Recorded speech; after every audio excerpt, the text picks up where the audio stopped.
be here again, and today I am here with the fabulous Carly Monet. So, Miss Monet, tell us a little bit about what you do. So I'm an artist, I'm a visual artist. My favorite medium is painting, but I want all my pieces to have some sort of a message to them, so I often write poems to go with my pieces. But I also do accept commissions to kind of fuel the doing it on my own as well. And I love your energy, Carly. Like, Carly is just a little bit of everywhere, but she's like the perfect kind of crazy, you know? The perfect kind of crazy, that's... How would you describe yourself in like 3 words? Honestly, the perfect kind of crazy is like really accurate. But that's, perfect, I don't know. Or maybe it's kind of crazy, I don't know, but...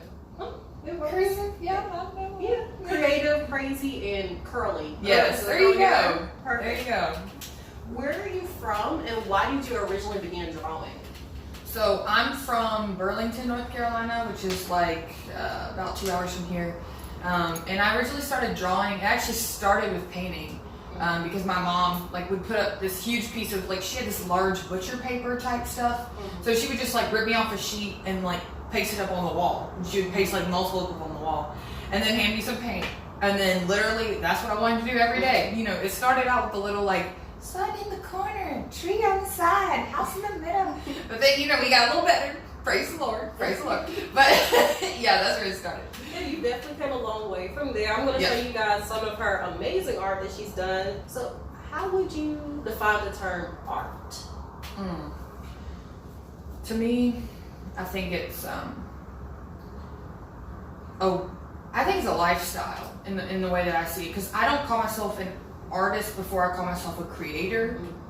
So I think art is what I make, but a creator is the way in which I go about everything, right? Artist is the way in which I go about everything. So like, I don't go to, let's say, the grocery store. Like, I'm not going to the grocery store looking for I'm like thinking about how can these things all go together. Like, I know that sounds weird, but it's like I think about things in movement terms. Right. How are these things going to mesh together to become something that is an end product? And so it's just a way of kind of thinking about things. Yeah, that's like spoken like a true creative and a creator. You're figuring out how to, you know, piece the puzzles, the pieces I don't of know the puzzle together. Yeah, I don't know if grocery store is the right metaphor there, but like just going through life, I don't know. It makes sense, because even when you go grocery shopping, you got to find the ingredients, figure out how to mesh it together. Gotta make something good. You gotta get creative with it sometimes. So I definitely understand where you're coming from there. So I know you're in school. You go to ECU, right? Yes. Okay. So what is your major? So I'm a double major in neuroscience and art history. Oh, in art history. Okay. What exactly is neuroscience? So neuroscience is a study of how the brain works. And it actually informs my artistic process a lot in terms of how I think about how people are going to receive this art. What is it like? I even understand like the chemical basis of what art does to your brain, and that's just like a really cool thing for me in understanding my craft from like a hard science perspective, because I want to know it in all shapes, forms, and ways, you know? Right, that makes sense. So that also, you know, explains why you're an art history major as well. Right. So what do you hope to do with those degrees, or just, you know, in the future with your career altogether? So for 2 years after graduation, so I graduated in May, I'm planning on doing my art full time for 2 years. And if it takes off to the point that I can sustain myself long term, that would be the ideal. But if within that 2 years I don't feel like it's really there yet, I plan on like working in the museum system, because I interned at North Carolina Museum of Art this summer, and I really enjoyed that whole process and how, you know, stuff like that, and kind of making sure that the opinion that's heard in art is one that's very, like, you know, multifaceted, not just one-sided. Okay. All right, so yeah, that is interesting. The Museum of Art in Raleigh, right? Yeah, it is so freaking Oh my gosh, it was so cool. I know that was like a whole nother experience and one to actually intern there. Yes, it was amazing. You know, hopefully we'll see some of your art in museums and everything. So I can see, y'all see this beautiful piece of art right here by Miss Carly Monet.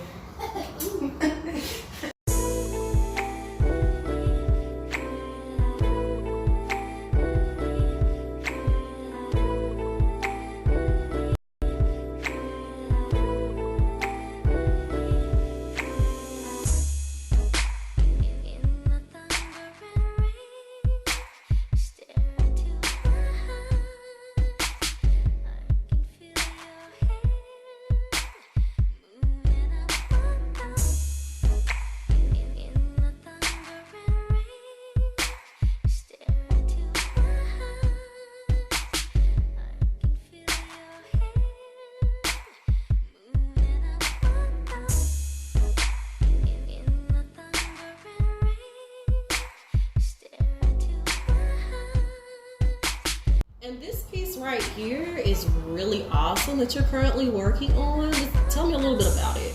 Okay, so I'm actually doing a series of 6 portraits based upon women that I met while I was traveling. So this is a woman that I met when I was in Burma. So it like means a lot to me because it's like an actual like real life experience. You know, there are like lessons learned in each of those places. So I hope that I'm really trying to evoke that in kind of what comes out of it. Okay, you said this is a lady you met in Burma. Okay. Burma, yeah. Burma. Where is Burma? Myanmar? It's like right beside Thailand. Oh wow. Yeah. Okay. So you travel often, right? I actually had the blessing of studying abroad. So that's how I got to do that. That's really good. Would you say that traveling has opened up your eyes to like just a whole other world? Yeah, it's shifted my art significantly in terms of it being more like exploratory, I guess, which kind of makes sense. But yeah, I see the flowers starting to pop too. Yeah. So some of it I won't be able to add all the detail right now since it's wet because I like can do the basics and then like for detail if I go in with it now, see how it like just muddies it. So I have to go back in later. Sounds good. Yeah, you guys, those are flowers. She's going back in and like adding the details to it. It's gonna be really dope when she finishes it. Thank you.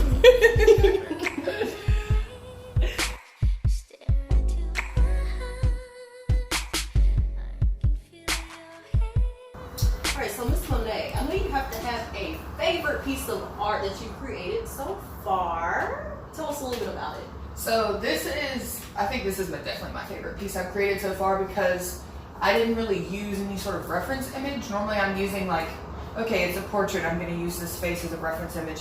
This one I kind of like totally came up with based on situations I was going through and kind of dealing with the concept of what is it like to not say yes to everything that's good.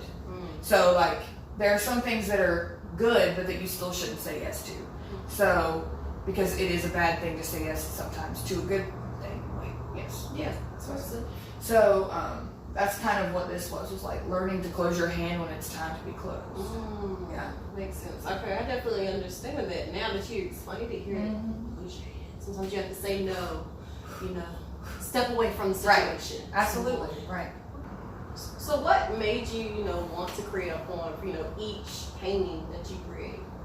For me, it's like, I actually started doing this when I was traveling because I couldn't paint.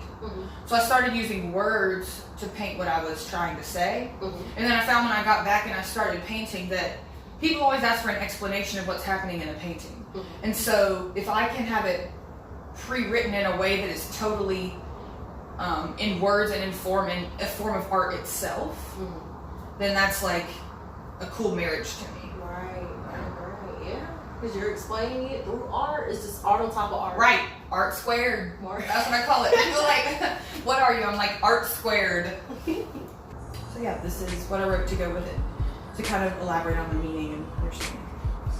Do stars think about us like we think about them? Do they see us as burning balls of fire or selfish little toys? Because we're too busy fighting here to share our light with them. And maybe that's why Toys R Us closed. Because it takes millions of light years to cross our thick skulls, and truth resides largely in unspoken words, imagination in unpainted lines, broken chains in the circle of humanity, but bound chains break us inside. Monsters birth out of forsaken seas, the new Loch Ness being unity. Even the moon comes back around to complete herself, why can't we?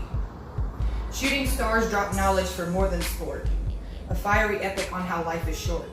But go out in love and go out in light. We are all beings of light, be it star or human. You partially see his face. You don't totally see his face. It's supposed to be androgynous in a way. So like not to like human in the sense of like this is the basic of humanity because it's like you can't really tell. Okay, is that a bald woman? Is it a man? You know what I'm saying? Because even the face structure is supposed to be semi-ambiguous. But what seems to be your biggest inspiration so far? Who is your biggest inspiration? Who? I don't know. Who is hard. Like I have some favorite artists, if that's kind of what you mean. Like I'm influenced by Gustav Klimt. I really love his stuff. Gehinde Wiley is a modern artist I really love. Picasso. Also love Japanese artists like the Hokusai who did the wave painting, things like that. But in terms of what is my biggest inspiration in terms of what influences my art, I would say it's kind of evolved. But one thing that always comes back around to influence my art is the social climate. So whether that be race relations that's happening at the time, whether it be like the feminist march that's happening or things like that, like I want the current social climate to influence what I do because I want my art to come from a place of genuine humanity. Right, so like if I'm creating art that says nothing about the social climate, then I'm being irresponsible. Right. And I don't want to be irresponsible with my craft. Yeah. Okay, so you mean as an artist, as a creative, you feel like you really have that responsibility? Yes. I think there's a responsibility to be authentic. Right. In creating. Because it is a charge. Like the talent is a charge. Because like I think the universe gives you talents with purpose for you to fulfill them. And so if I just do it selfishly, now there are lots of paintings that I do that are like, I'm dealing with something myself and I'm trying to figure out how that, connects. Right. But a lot of times it's something that's a human condition type deal. You know what I mean? So like this one is about me, but it's also not. So it's like kind of how does my experience relate to the bigger picture? Right. Yeah. Right. Exactly. I feel with that. Okay. What would you say has been like the biggest push for you to, remain a creator and continuously create and keep pushing out content and just, be in your creative space? It's just internal. Like, I just love it. Like, it's like breathing. Like, when I don't get to do art for a day or two, I'm like physically just jumping. Like, it's like the funniest thing is like, there was a few days where, like a week where I had a lot of tests and stuff like that, and like, literally by the end, my fingers would just start moving. Like, my fingers would just be moving on my lap, and my roommate was like, Carly, go paint, please stop. I was like, okay, I'm going. Because, like, my body physically is, like, going through withdrawals. It's like, where are you going? And I'm like, oh, okay, I'm coming back. Girl, yes, this is made for you. I'm glad you made that decision. Bump the PhD. There you go. There you go. Yeah. That's all you need right here. Who needs a piece of paper? I paint on one. Exactly. So, do you have any advice for female creatives? Don't let anyone silence your voice or tell you that it is inadequate, because people will come along and say that you can't touch the human condition because you're a female, and that's just not. That's not true. The human experience is a masculine experience. The human experience is a feminine experience. It is the marriage of the two. It is not one or the other. And so, if you want to talk about feminine issues in your art, do that. No one, and if someone tries to discredit you because they're like, "Oh, this is just talking about social feminine issues," like, be like, you're part of the problem. Right. Like, come on now. Exactly. So yeah, I would just say like, don't. Also, this is a major one that I'm actually working on because I'm having a hard time with. Do not be ashamed of the price that you ask for your craft, because a lot of time, like I've asked other male artists and they're never ashamed of like the price they ask. They ask the price straight up, and people are like, okay. But like, I feel bad. I ask someone and I'm like, I know this is, if I calculate this out with supplies and me working, this is like $8 an hour, like $10 an hour. And I still feel bad asking. And so it's like, I shouldn't, if people want to buy into your craft, they're going to do it, and don't sell yourself short. Right. You got to know your worth at the end of the day. Right. And go know your worth. Exactly. Right. I feel you on that. Alright, that wraps up my video with Miss Carly Monet here, and I would like to thank her for inviting me into her creative space. Again, you guys, I make these videos so you guys can be inspired when you watch my content. It's not hard for you to tap into your creative space, and it's not hard for you to go after what you love. That's the bottom line at the end of the day, you guys. But if you've watched my video this long and you haven't subscribed yet, what are you doing? I need you to go ahead and subscribe, you guys, and also interact with my content. I promise you I've got lots more to come. Hey guys, and thank you so much for watching my interview with Bianca. Please check out her other content, it's amazing. So stay tuned and stay creative. I switched from pre-med, so I was supposed to be pre-med. I was planning on going, to get my PhD, not PhD, MD. And I was on track to do it. I have the grades, my classes are fine. Not to sound any type of way, but it is something that I could have made happen, but it was just not. I told her one day, I was like, that's not me. That's not what you want to do. That's something I could do, but I've realized that it's not what I should do. Right? So it's like that like pivotal moment trying to bring her on board with that initially. Obviously, as a parent, you're gonna be like, ooh. My daughter could have been rolling in those coins, you know what I mean? But like, and she could do it, but now she's saying, I want to be starving and paint things. But like, she's been so supportive, and so like she learned how to back canvases. So like she's helped me when I've introduced to shows. Like she's learned how to back the canvases, like do the paper and then frame them and all that stuff to help me like save on costs. It's like, yeah, it means a lot. That's amazing. You know, when you have family, especially your own Oh, parents. right. Right. And you're doing what you love, and it's you gotta do what you love. Do what you love, honey. And don't do it for the money. Do what you love, do what loves you. Exactly. Like she said, like Miss Monet said. Oh. Perfect. You know. Case in point. That's funny. Yeah, you might just want to. I'm sure you can make it work.